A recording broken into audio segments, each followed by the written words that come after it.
The measure of a man is what he does in the dark. All the thankless sacrifices that no one sees. Your need for a thank you bleeds the entire deed of its divinity. What's up, family? Welcome back to the Stop Sinking Show, where we go from struggle to flow.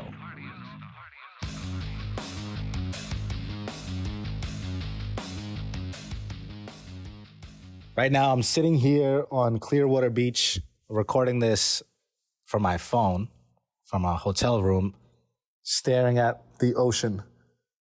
So if you hear waves in the background, that's actually my dishwasher. It's not the waves. I have the doors closed. I didn't bring my microphone, so if this audio isn't the best, I hope it's still worth listening to for the message. The topic I wanted to talk about today is one I've covered before all the way back to episode 29, half-hearted harmony. But I feel the need to reinforce and revisit this message as it is a running theme that I continue to see around me in all people of all ages, in myself and of all backgrounds. What I'm referring to is related to saying yes when you mean yes and saying no when you mean no, which means having to manage your people-pleasing tendencies and being in touch with yourself and your feelings to the point where when you do say yes and sign up to do something, you are fully doing it from a place of wanting to do it and not out of obligation and not out of anything that you cannot bring your entire heart to. If you agree to do something, on some fundamental level, you have to be enough of a person to yourself, enough value to have within yourself, that you value yourself, that in that agreement then, if you say yes, is a built-in personal cause for you, a personal reason to do it. So you can say to yourself, when all else fails, that you are doing it for you and not the person who requested something or the thing that you are saying yes to. Sure, you might agree to do something for someone, but in your agreement, you have to have your own connection that is unchanged and not hindered by the other person and their appreciation or their temperament. It can't be related and tied to anything outside of you. Meaning if you are agreeing to do something and you are agreeing because you want some acknowledgement of your doing, then your agreement is actually soft and not rooted in principles of doing it for yourself, and is tied to the fickle nature of whoever it is that you are doing it for. And that is a recipe for resentment. Because your doing, an agreement, is corrupted by the acknowledgement that you seek, the applause, the place that you are desperately trying to earn with that person. And then, if you end up doing the thing, and you don't get the acknowledgement in the way that you desired, because maybe the person doesn't know how to appreciate you in the way you want to be appreciated, or they just don't have it in them to do so, or they just can't see past themselves, then the feelings that you are left with within the part that you played in that agreement will turn into resentment. Like, I should have never done this in the first place. And the way I see it is you get no credit in the eyes of God when you do something with the need to be seen. It almost spills water onto and drowns your deeds. And you might as well then not do it. Which then means you have to develop the muscle of saying no. Even if that means you front load the disappointment you receive from people, or front load the lack of acknowledgement you would have ended up getting after having done it. Anytime you are trying to prove yourself and your value by and in your doing, even to yourself, your deeds become hollow in that trying to prove it. Like, if I do this, I will be a good son or a good wife or a good anything. That is hollow because it is a hungry, leaky bucket that you can never fill. You will never arrive at the satisfaction of feeling this way and then chase your tail your entire life.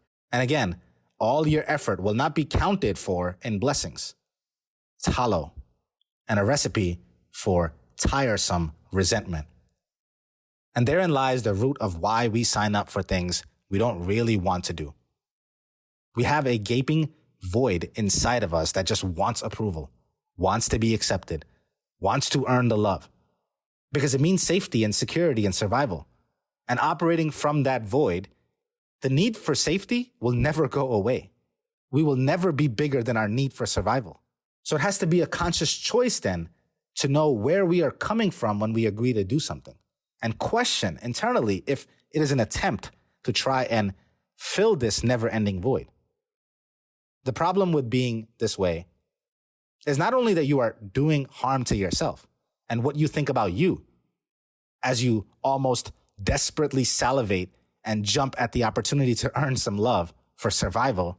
Not only does it make you a poor steward of protecting your own heart and spirit, you also become unreliable as a person to be counted on by anyone else. If you sign up for a bunch of things, maybe don't show up, maybe don't do them full-heartedly, maybe don't do them properly, maybe don't follow through, you become unreliable because your doing is so dependent on your need to be seen that you sign up for more things that you should. So in your doing, you also expect from the other person, almost as if while you take on the task, you also assign the task to the other person you are doing it for, which is to acknowledge you. That's their task. As you take on yours, you expect something from them. And if they don't deliver on their task in the acknowledgement, then what? You think, I shouldn't have done this in the first place? It's like the old saying, do it for the cause, not for the applause. The thing is, you want your actions to serve your best interest in how you feel about yourself when doing them. That's the only reason to do anything. If I agree to do something, I want to be able to say to myself that I am doing this for me. The sad reality is that no matter what and how much you do for someone else, there is no guarantee that in the heat of the moment, in their own self-protection, they will fail to acknowledge all the consideration you have for them and all the effort you put in and all that you do for them. People and their feelings towards your doing is not a reliable metric to tie your doing to because it shifts in the wind. So at all times, I want my doing to be divorced from the fickle nature of the other person's temperament. I want to be able to say to myself always that I'm doing this because it is the right thing to do. And whether someone sees it or appreciates it or not, that I would have done it anyway. Meaning somewhere in there, I am doing it for myself because I think it's the right thing to do. So I can minimize my own regrets in behaving in accordance to my principles. I am not doing it because I expect a thank you. The measure of a man is what he does in the dark. All the thankless sacrifices that no one sees. Your need for a thank you bleeds the entire deed of its divinity. Unfortunately, I have seen people live their entire life doing things they weren't fully invested in with their heart. And although I don't know for sure what God does or does not give us credit for, how could I know? But even from my very human perspective, I can't help but imagine true piety in your deeds needing to be divorced from seeking any divine reward. If we do things with an expectation of being acknowledged by God, it makes it hollow. Any attempt to act in an attempt to please someone or something feels more like a transaction, a form of accounting. Not exactly something that sounds like service to me. Weighed down by our human desires. And I've had to audit myself for the same thing several times over the past few years. Being away from my own life, to be there for my parents in the past couple of years, if I did that in an attempt to earn their approval or their love, I might be sorely disappointed because most people cannot see past themselves. So every waking minute I spent was for me. So even in their good mood, yes, sometimes my parents might try and share their appreciation. But I don't get too high on it because I know I didn't do it for them. I did it because it's what you do. It's what I expect from myself. And I've also been part of moments where my parents completely forget their appreciation. So should I regret all that I have done? And I can continue to labor this point. And it's possible as I ponder on it, I might come across additional perspective. Maybe another episode. But if I can save anyone from any feeling, it would be that of resentment. Not only is it taxing in the effort that it takes up front because you did the work anyway? It resolves to no ultimate gain for you. Not only will you not feel good about it, you will have no one to blame but yourself and your own soft agreement because you didn't do it for you. If you're going to do it for the cause, not the applause.